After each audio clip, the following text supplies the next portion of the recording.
Première série de remarques donc, un nouveau contexte idéologique international, le paradigme de l'école efficace. L'année 2000 a marqué un véritable basculement dans la gestion des systèmes éducatifs internationaux.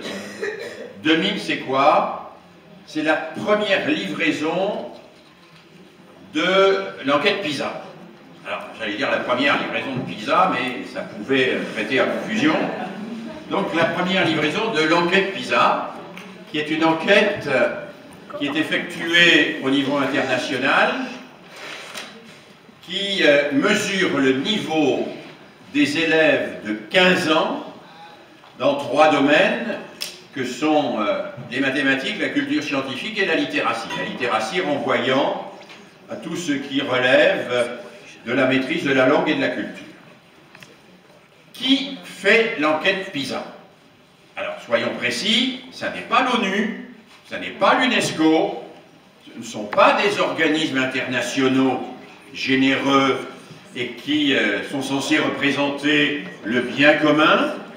C'est un groupe qui s'appelle l'OCDE, qui est un groupe d'industriels occidentaux, qui a été mis sur pied à la Libération pour répartir l'argent du plan Marshall et promouvoir en Europe et dans le monde l'idéologie libérale. Soyons clairs, un certain nombre de gens croient que les enquêtes internationales sur les systèmes éducatifs sont réalisées, je ne sais pas, j'entendais récemment quelqu'un disait à la radio, une radio d'État, que c'était l'UNICEF. Ben non, c'est pas l'UNICEF, c'est pas l'UNESCO, c'est pas l'ONU, c'est pas un organisme international, c'est pas une ONG, c'est un lobby d'industriels qui a pour mission claire et précise de stimuler l'idéologie libérale et la concurrence entre les États au sein du monde entier. C'est un lobby qui est aux mains d'un certain nombre de grands industriels et dont le conseil d'administration est composé de grands industriels qui portent donc une idéologie et dont il ne faut pas croire qu'il est comme ça au service du bien commun spontanément. Cela dit, les enquêtes PISA ne sont pas pour autant à délaisser complètement. Mais elles ont joué un rôle dans l'évolution des systèmes éducatifs considérable. Jusqu'aux enquêtes PISA, il y avait la bourse de Chicago pour le prix du blé. Il y avait le Nasdaq pour le numérique. Avec PISA, il y a la bourse pour l'école. Au fond, PISA, c'est une bourse. C'est un système qui permet de comparer, de quantifier, voire de monnayer les systèmes éducatifs à la fois au niveau national et au niveau local. Voilà. C'est une monnaie commune, PISA. C'est une sorte d'euro de l'éducation. C'est une manière de mesurer à travers un certain nombre d'indicateurs déterminés la valeur, et je mets bien des guillemets à valeur, des systèmes éducatifs, de telle manière à pouvoir les comparer. Et pourquoi faut-il les comparer? Parce que derrière, il y a l'idée que la comparaison permet la mise en concurrence et que la mise en concurrence permet quoi? La qualité. C'est ça l'idée. C'est l'idéologie libérale par excellence, comme quoi la qualité est produite par la mise en concurrence et non pas par l'organisation d'un service public exigeant dont l'État serait le garant. 2000, première livraison de PISA. À partir de là, toute une série de gouvernements se mettent à s'inquiéter parce qu'il y a effectivement des écarts significatifs entre les pays de l'OCDE. En 2000, il y a peu de pays dont les performances sont mesurées dans PISA. Et la plupart des gouvernements dont les performances éducatives sont mesurées dans PISA, en 2000, commencent à se dire qu'il faut qu'ils soit rattrapent leur retard, soit se maintiennent à leur niveau, en tout cas, qu'ils fassent des efforts pour être bien notés et avoir une bonne place dans PISA. une bonne place dans PISA, ce qui ne signifie pas du tout que les résultats de PISA donnent la solution sur le système éducatif qu'il faudrait viser, qu'il faudrait faire. En 2000, il y a 2 pays qui sont en tête des résultats de PISA. Quels sont ces 2 pays? La Corée du Sud et la Finlande. Or, ces 2 pays ont des systèmes scolaires radicalement différents. Corée du Sud, c'est un pays dans lequel la concurrence entre les élèves est extrême, entre les établissements et entre les professeurs est extrême. C'est un pays où la plupart des élèves ont, après la classe, qui se termine en général à 15h30, un enseignement donné par des établissements privés qui se surajoute à l'enseignement donné par les établissements publics. Ils ont 2 journées scolaires dans leur journée scolaire, quasiment, les élèves de Corée du Sud. C'est un pays dans lequel il y a une organisation extrêmement faible des loisirs pour les enfants, et au contraire une organisation extrêmement stricte et extrêmement serrée de la scolarité. La Finlande, c'est un pays où les classes se terminent, vous le savez, en fin de matinée ou en début d'après-midi, où l'après-midi est consacré à des activités sportives, culturelles, artisanales. C'est un pays où il n'y a aucune note avant 15 ans, où toute compétition est exclue. C'est un pays dans lequel il y a des classes interniveaux où les plus âgés aident systématiquement les plus jeunes, etc. C'est donc un pays dont les pratiques sont radicalement différentes de celles de la Corée du Sud. Les 2 pays arrivent en tête. On ne peut donc pas en tirer de conséquences en termes de quelle est la bonne pédagogie. En réalité, ce qu'il faut, et ce que PISA, si on était rigoureux, aurait dû nous amener à faire, c'est nous interroger sur quelle pédagogie produit des bons résultats tout en respectant les valeurs qui sont les nôtres. Mais ce n'est pas ce qu'on a fait. C'est pas ce qu'on a fait. On a utilisé PISA pour décliner en quelque sorte les tests PISA et pour, en cascade, les pratiquer systématiquement de plus en plus jusqu'au bout du système scolaire, c'est-à-dire jusqu'aux gamins de CP. Hein? Puisque en réalité, les tests que vous faites passer ne sont qu'une déclinaison en cascade du principe des tests PISA. Alors, sur ces tests PISA, que peut-on en dire des résultats? D'abord qu'ils nous apprennent un certain nombre de choses précises, rigoureuses, et que nous devons accepter, en particulier que la France est un pays très inégalitaire, qui accroît les inégalités entre les élèves plutôt que de les réduire. Bon.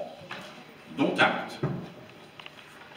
Mais la deuxième chose que nous apprennent les tests de PISA, c'est que de PISA, nous ne connaissons qu'une chose, c'est ce que les élèves acquièrent et qui est à la fois quantifiable, mesurable et comparable.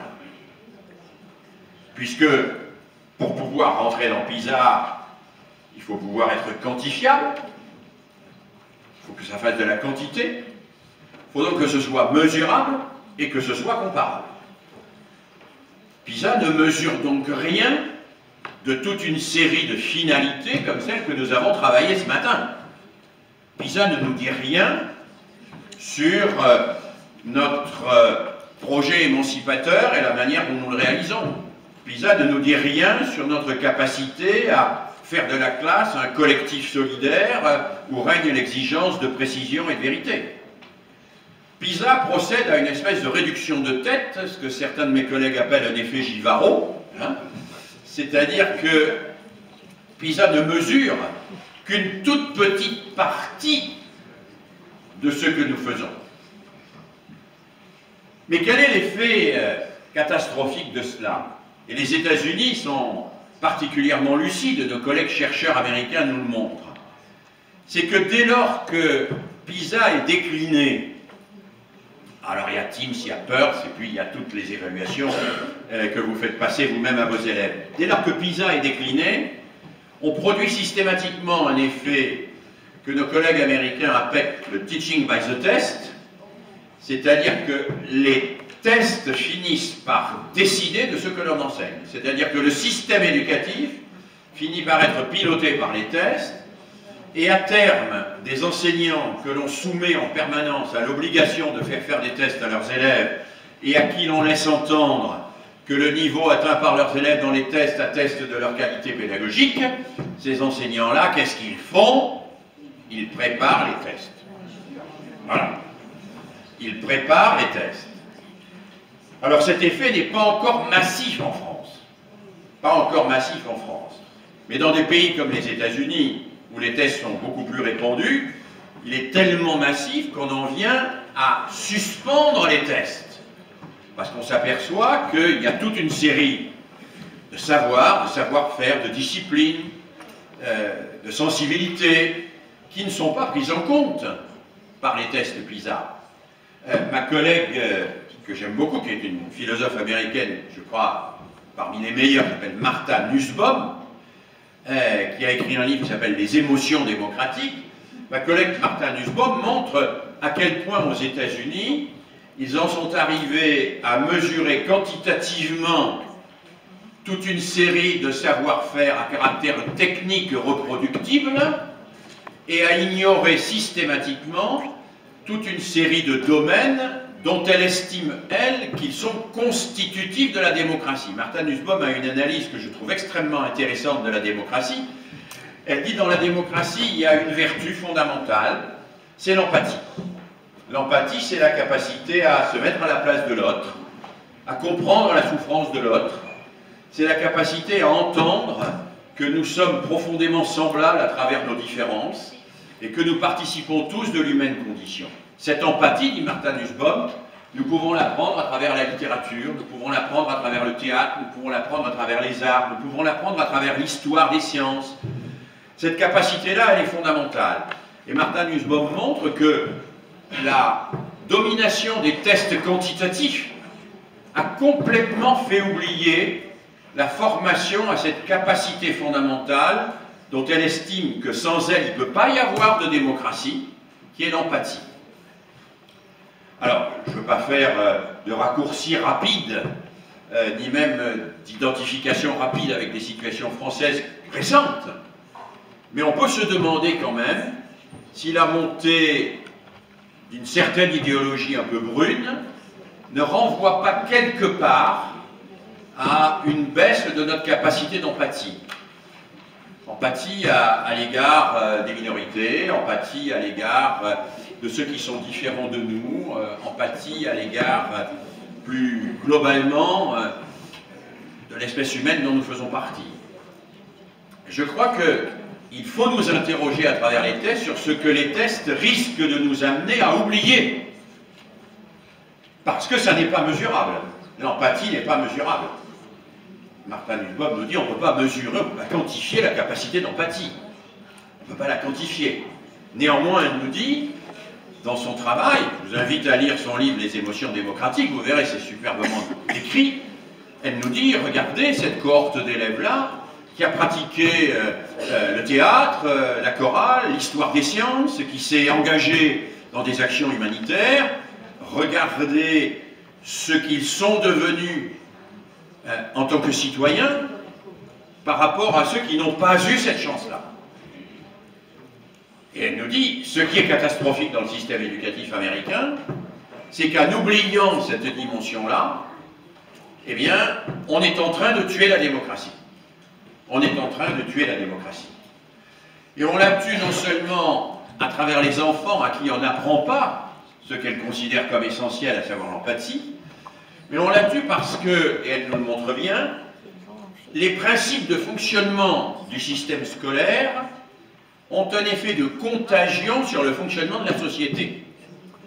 C'est-à-dire que dès lors que le système scolaire est organisé pour que toutes les acquisitions soient mesurables, quantifiables, et que ce soit l'occasion de comparaison, on engage un processus où, au fond, les élèves, mais aussi leurs parents, mais aussi les collectivités territoriales, mais aussi l'ensemble des acteurs qui, de près ou de loin, touchent à l'éducation, sont engagés dans une espèce de mise en concurrence sur des indicateurs purement quantitatifs et ne voit plus l'importance de tout ce qui relève du développement de la personne, de la capacité à se former à une citoyenneté solidaire et à s'investir dans la créativité.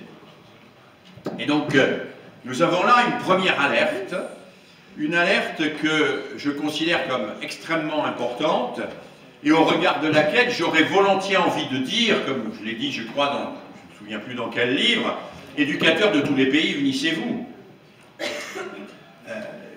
Par exemple, moi je travaille beaucoup avec l'Amérique latine. J'y allais beaucoup avant le Covid, j'espère pouvoir y retourner. L'Amérique latine, les gouvernements latino-américains et les collègues latino-américains sont très attachés à un certain nombre de valeurs dans l'éducation. Ces valeurs, elles tiennent au métissage, à l'hybridation entre les cultures traditionnelles amérindiennes et la culture occidentale, elles tiennent à la solidarité et à toute une série de choses. Or, ces collègues se voient entièrement privés de la possibilité de militer pour ces valeurs dans un système qui est tout entier piloté sur des indicateurs quantitatifs de performance. Et donc, nous avons à mener un travail qui est un travail quasiment international pour dire non, nous ne voulons pas que notre travail soit réduit à quelques indicateurs de performance technique reproductible et mécanique qui laissent tomber complètement un certain nombre de principes et de valeurs qui nous semblent fondamentaux pour le développement de notre démocratie et de notre avenir. Donc le premier élément de contexte de ce paradigme de l'école efficace, ce sont les comparaisons internationales.